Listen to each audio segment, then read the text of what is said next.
नमस्कार, लोकवार्ता न्यूज में आपका स्वागत है। मैं हूं प्रभात कुमार। आज मुख्यमंत्री मुजफ्फरपुर में थे और मुजफ्फरपुर और मुख्यमंत्री नीतीश कुमार का बड़ा अनोखा रिश्ता रहा है और उनके जीवन में मुजफ्फरपुर से जुड़ी हुई कई कहानियां हैं और कई घटनाएं भी मुजफ्फरपुर से जुड़ी हुई है। मुजफ्फरपुर जब आते हैं वह तो बड़ी चर्चा होती है। मैं आज की खबर की शुरुआत मिर्जा गालिब की एक पंक्ति से करना चाहता हूँ। शायर ने यह पंक्ति कब लिखी और उस समय क्या इसके मायने थे, यह तो उस जमाने के लोग जाने, लेकिन आज भी उनकी पंक्ति कई मौके पर याद आ जाती है और आज मैं उसको फिर से आपके सामने एक बार रख रहा हूँ। बड़े बेआबरू होकर तेरे कूचे से निकले, बहुत निकले अरमान लेकिन फिर भी कम निकले।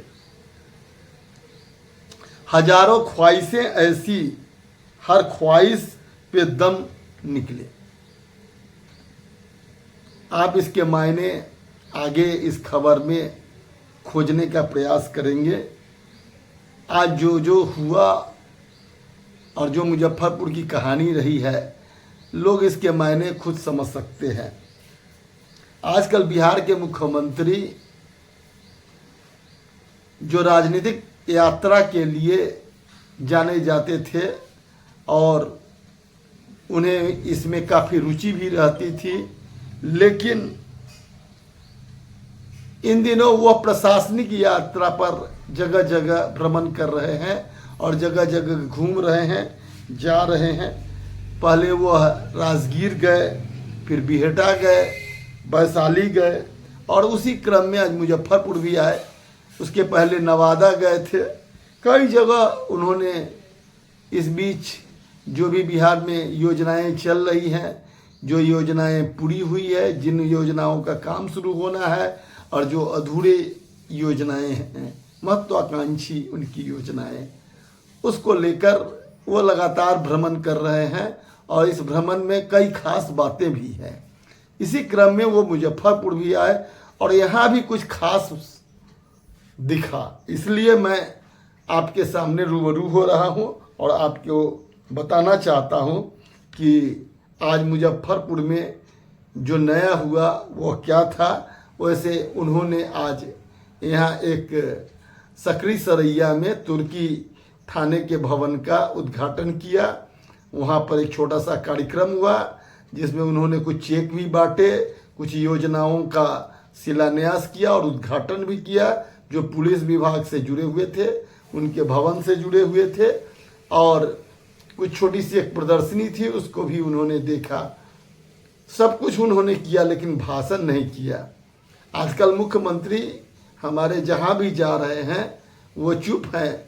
वो शिलान्यास भी कर रहे हैं, उद्घाटन भी कर रहे हैं, योजनाओं के बारे में अधिकारियों से पूछताछ भी कर रहे हैं, लेकिन भाषण नहीं कर रहे हैं। उनके साथ मंत्रियों का काफिला नहीं चल रहा है।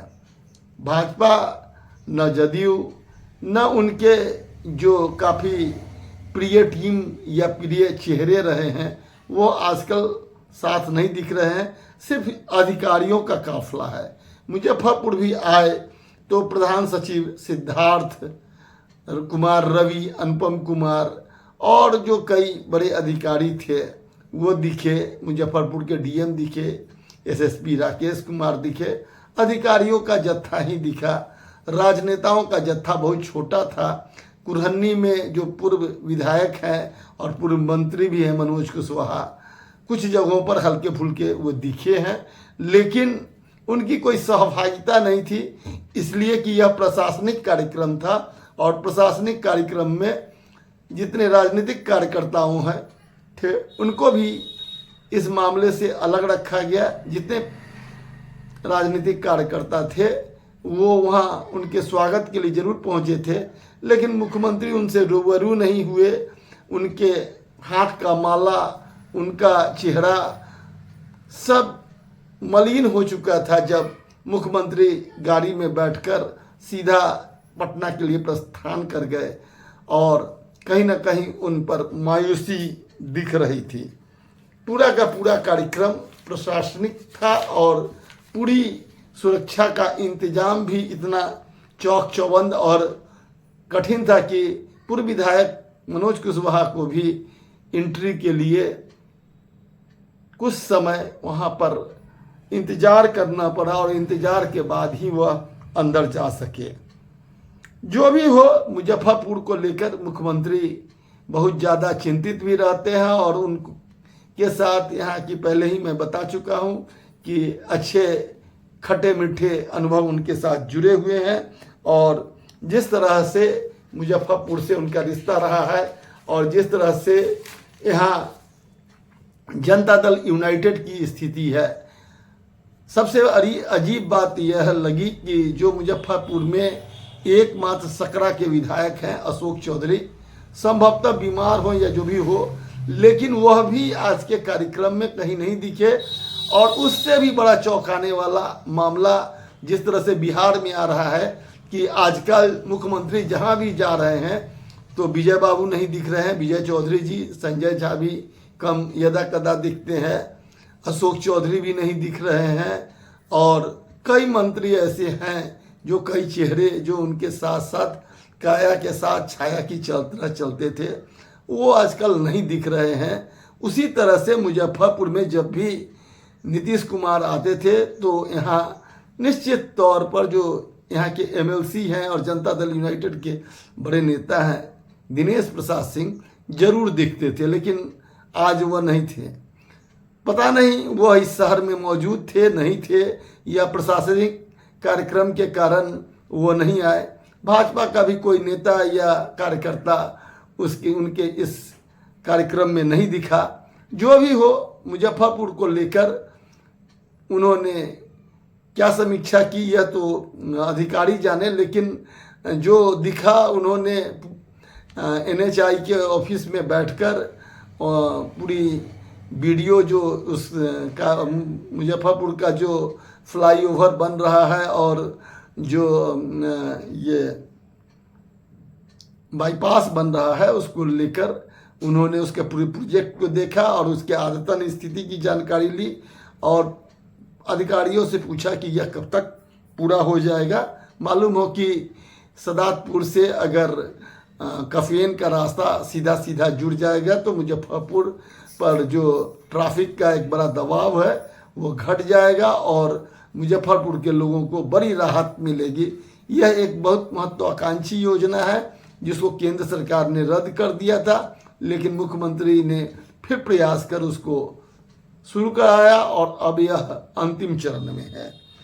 जो भी हो, मुख्यमंत्री मुजफ्फरपुर आए और वापस लौट गए, लेकिन जिस तरह से राजनीतिक कार्यकर्ताओं को निराशा मिली है और राजनेताओं में चर्चा है, वो आने वाले समय में इसका कारण और इसके मायने समझ में आएंगे। लेकिन जो स्थिति है जो दिखी आज, उसमें जो दो मुजफ्फरपुर में जो पिछले 2020 में उम्मीदवार भी बने थे, मनोज कुमार किसान और मोहम्मद जमाल, वह भी मुख्यमंत्री के अगवानी के लिए वहाँ मौजूद तो थे लेकिन उनके आसपास नहीं पहुँच सके।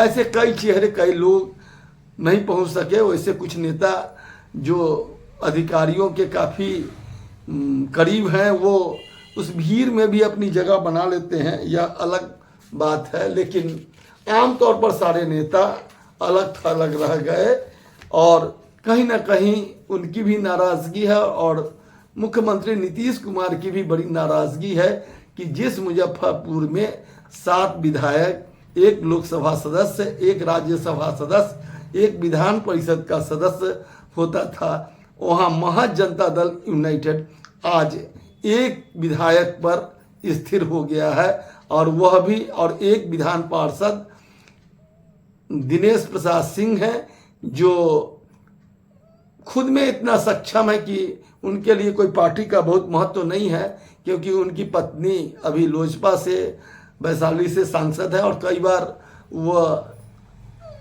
जनता दल यूनाइटेड में होते हैं, आरजेडी में होते हैं, लोजपा में होते हैं, इससे कोई बहुत बड़ा फर्क उनके जीवन पर नहीं पड़ता है।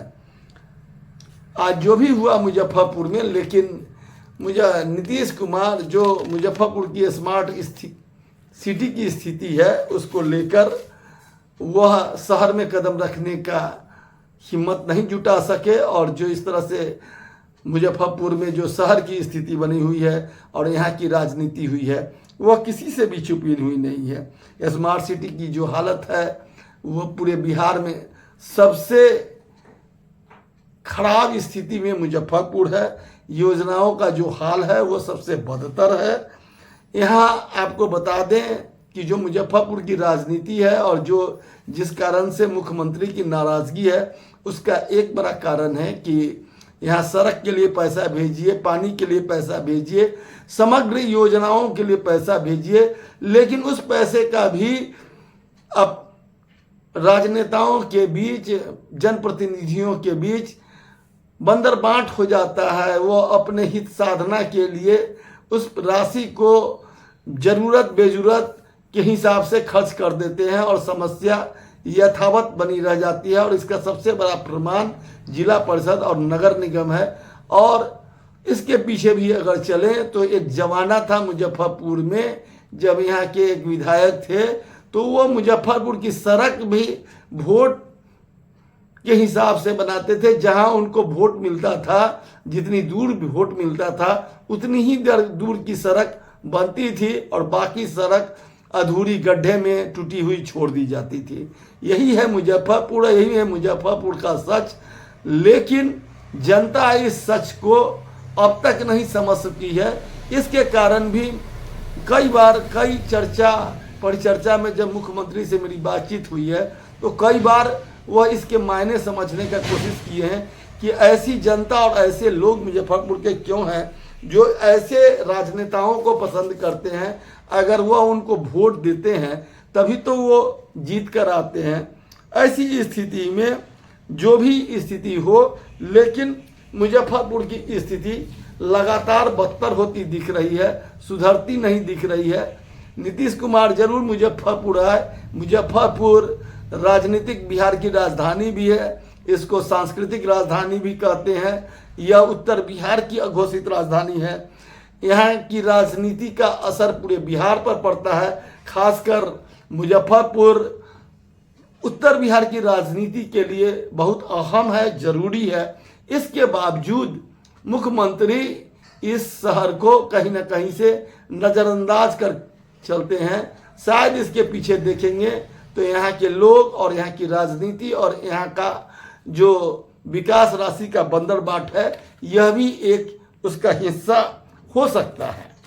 आपको बता दें कि जिस तरह से मुजफ्फरपुर की स्थिति है उसको लेकर जब भी आप मुख्यमंत्री से मिलेंगे, चर्चा करेंगे तो वह इतना जरूर कहेंगे कि मैं तो मुजफ्फरपुर के लिए बहुत कुछ करना चाहता हूँ, लेकिन वहाँ करने की जो स्थिति है, जहाँ वहाँ के लोगों को जिस तरह से विकास योजनाओं को लेकर करने में जो वहाँ अधिकारियों को संकट है और जिस तरह से वहाँ परिस्थिति है उसको लेकर आप खुद ही सोच सकते हैं। धन्यवाद। अंत में आपसे विनम्र आग्रह है कि आप लोग वार्ता को अभी तक सब्सक्राइब नहीं किया हो तो ज़रूर सब्सक्राइब करेंगे। आपसे विनम्र विनती है कि हमारा यह चैनल, हमारी बातें आपको कैसी लग रही है यह आप अपने कमेंट बॉक्स में बताने की कृपा करेंगे।